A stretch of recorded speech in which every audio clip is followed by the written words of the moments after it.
I've got another start to finish project to share. A clean Soo Line covered hopper gets more than its share of rust, coming up on JC's Rip Track.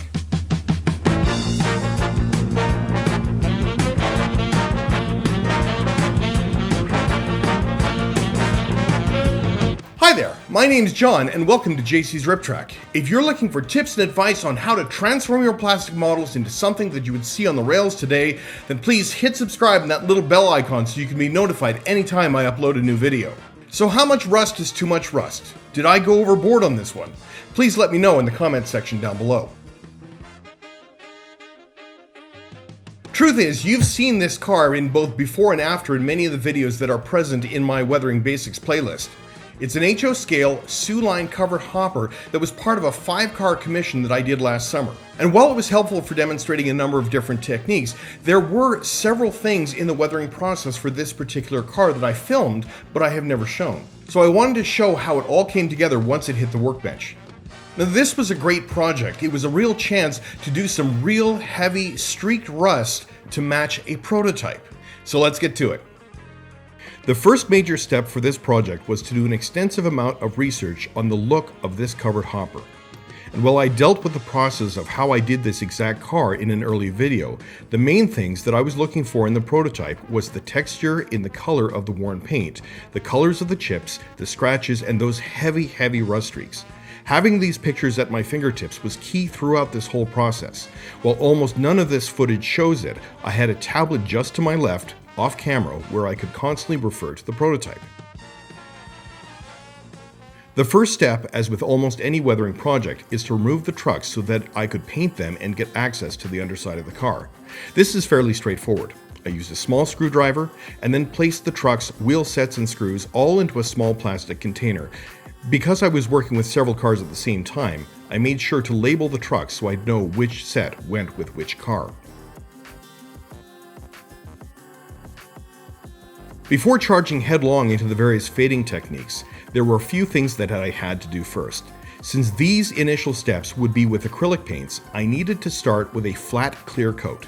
Once this was applied and dried, I went right into the first step. The first puzzle that I found myself trying to figure out was a way to represent how the paint hadn't rusted through and was still showing wear and tear. Places along the side of this white covered hopper shows elements where the paint was beginning to thin, taking on a subtle mottled gray appearance. I did this by using a mix of Tamiya sky gray and white, but the real trick was to spray it through some polyester fiber fill that can be used for stuffing toys or similar objects. I spread it out over the surface of the model, holding it down with one hand while using the airbrush with the other. The end result was a very subtle mottled gray that was barely visible in the pictures, but it created the look I was aiming for.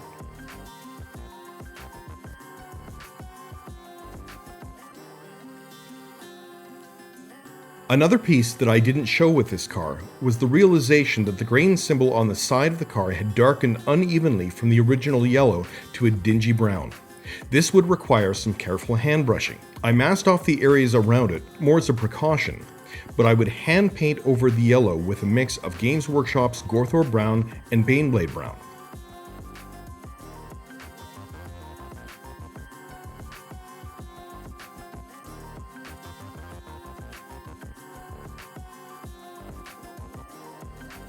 After this initial layer, I would then come back with straight Baneblade Brown to add some tonal variations.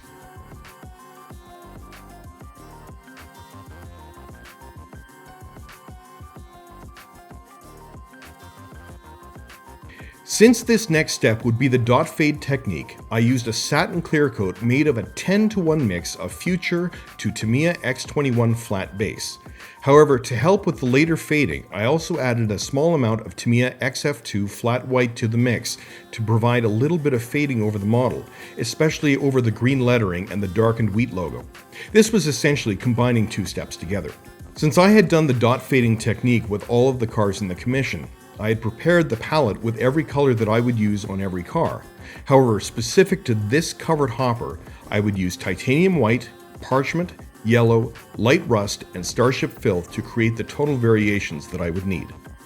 Since this is such a light car, most of the dots aren't visible on the camera shot that shows me applying them. However, the guideline is still the same. Use lighter colors towards the top, with darker colors closer to the nooks and crevices and the edges of details. The end result should be an uneven worn look, so there's not a need to be too careful when applying the dots.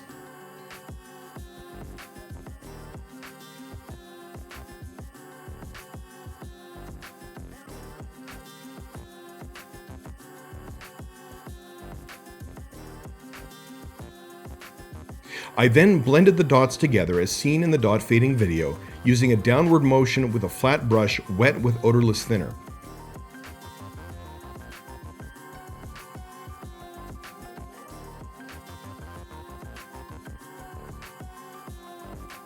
After this is done, since this is an oil step, a 24-hour drying time before applying a clear coat is a must. Now, even though the next step also involves oils, protecting the dot fade with a clear gloss acrylic coat is essential. I didn't want thinners reactivating any of the work that I had already done. Future thin with a bit of alcohol works well to give the thin, durable coat. Since this car is so light, a darker pin wash would be too much. Instead, using a neutral wash, which is essentially a warm gray color, would do the job of bringing out the detail while still retaining the light look of the car. I used a pre-made wash, but this could be something that could be easily homemade with neutral gray, titanium white, and a little bit of raw umber oil paints. I first wet the car with odorless thinner, and then applied the wash with a small point brush to the details, letting it flow around the relief of the model. I worked my way across the model, and then let it dry for about 20 minutes before coming back to soften it.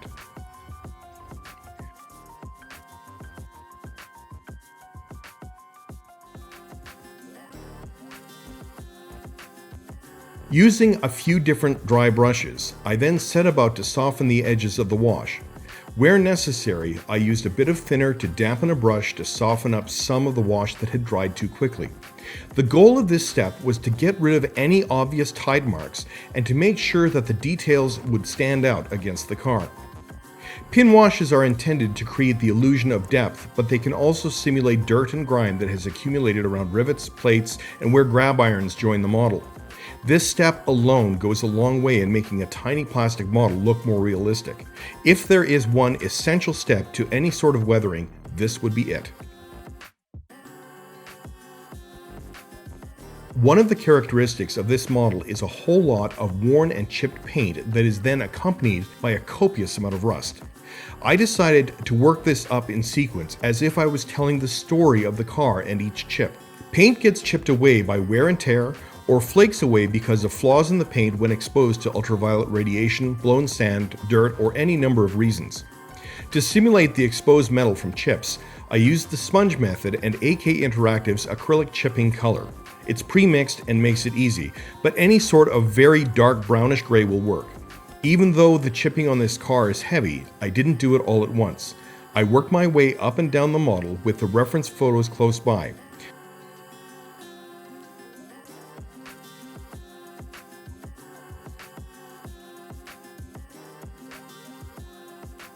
Top hatches, walkways, ladders, and the hatches underneath saw most of the wear, but I also tried to pay attention to the patterns on the prototype.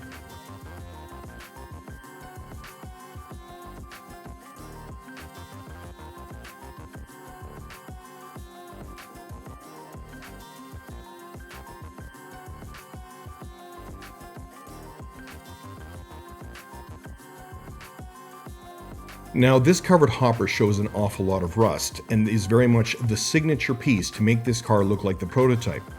Rust simply continues on for where the chipped paint has exposed metal, and that metal rusts away. Rainwater would then draw that down into streaks, but before we even get there, we need to make sure that they have a place to come from.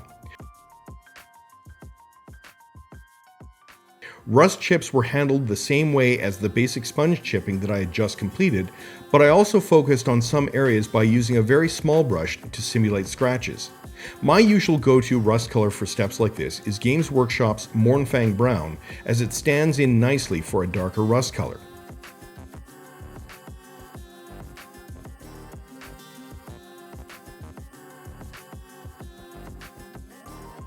When chipped paint begins to rust, often it starts attacking the metal around it, and the rust starts to form underneath the paint around the edges of the chips. I decided to tackle this using an airbrush, but you can also do this by using carefully applied and blended oils. Some would argue that that would even be a better way to do it. With the airbrush, I used a technique that some auto modelers call fogging by taking a lighter rust tone and mixing it with some matte medium to give it some translucency. Games Workshop's Scrag Brown is great for this, and it is intended to blend well with the darker Mournfang Brown.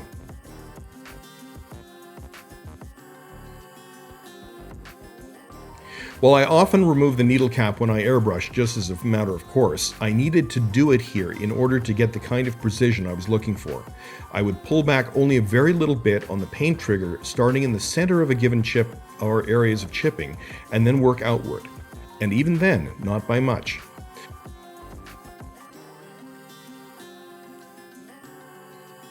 I did not use very much paint at all in this step. Less is really more, even on a model as heavily rusted as this one. One major piece that the prototype shows is very heavy rusted areas on the top of the covered hopper that run underneath the walkways. I used the chipping on the side of the model as a guideline as to where the rust flows would come to, and while the streaking part of this would be handled through oils, I still needed to block in the rust colors using acrylic paints.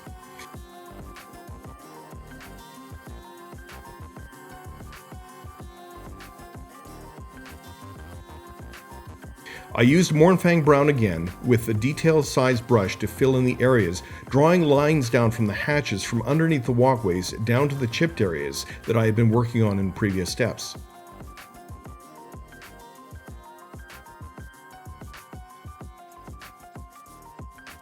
I also checked it against whatever higher shots I had of the prototype to make sure it was in the right ballpark. Hard edges weren't an issue here because I would still have a few more steps for rust beyond this one. The next step was then to enhance all of the rust colors with some convincing streaks. The prototype had plenty of them, so I had to get this right. Off camera, I gave the model another clear acrylic coat, and after it had dried, I'd applied several dots of Abteilung's 502's light rust oil paint. These would be centered around the chips all across the model, and in some places the application was very generous. I wasn't too concerned if the streaks would be too wide because I would be adding some darker variations later.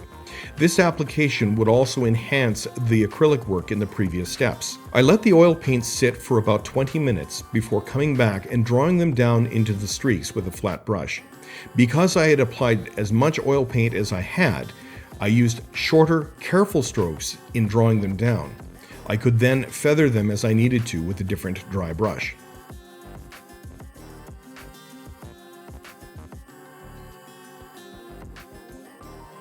Now, I wasn't finished with the oils just yet, but I needed to protect the work that I had just completed. After letting it dry for another 24 hours, I protected it with another acrylic gloss clear coat. I applied the dark rust streaks in a single step. I used Abteilung 502's dark rust color, applying it to the middle of the origin points of the light rust streaks that I had just completed.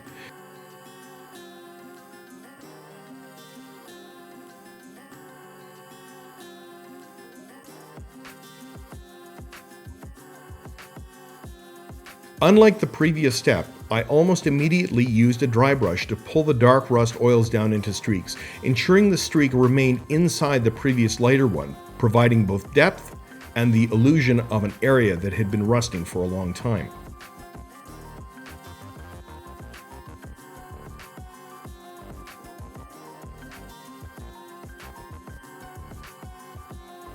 Now that the rust was completed, it was time to give the car a protective flat clear coat before the final layer of dust.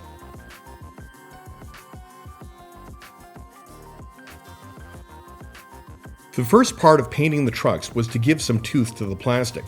I airbrushed a matte clear coat using a 3-to-1 mix of Future and Tamiya flat base lightly built up in layers to provide the tooth that I would need. I also did this as a batch paint, as I would be doing it for 4 of the 5 cars involved in this commission. Once the clear coat had dried, I used a 3-to-1 mix of Tamiya NATO Brown and Buff to provide a worn color to the trucks. I kept this application light and uneven, but enough to provide some color variation. The third step in painting the trucks involved painting the springs with Mournfang Brown, as well as adding an acrylic wash using Games Workshop's Agrax Earthshade to pull out some definition. I chose to use the acrylic wash rather than an oil wash for largely artistic reasons, but it would also dry much quicker.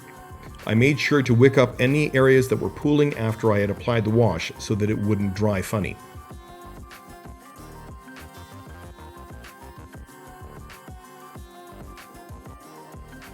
The last step was to add a layer of dust and dirt to the model. I used my standard 50-50 mix of Tamiya Flat Earth and Buff, which creates a nice dusty look. A light spray across the bottom was all that was needed, giving a bit of shape to it, but largely this was a light touch, especially given all the rust that was present on the model. My other start to finish videos have shown the painting of the wheel sets using a mix of Mournfang Brown and weathering pigments. You can go check that out. But reassembling and remounting of the trucks and this rusted rail rider was ready for service.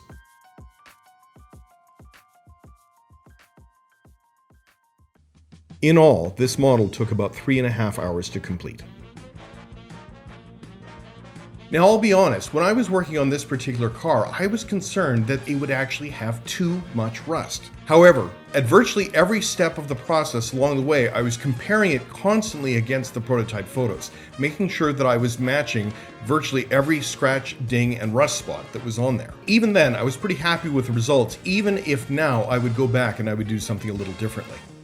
So I do hope you found this helpful, and if there is one particular takeaway from this particular video that I want to share with you, is make sure to keep a prototype photo on the desk beside you so you can consult with it and refer to it at all times. The other thing is, treat it like a problem to solve and adjust your process to address the problem, not the other way around. So if you want more tips and advice on how to get the most out of your painting and weathering projects, then please hit subscribe and that little bell icon so you won't miss a thing.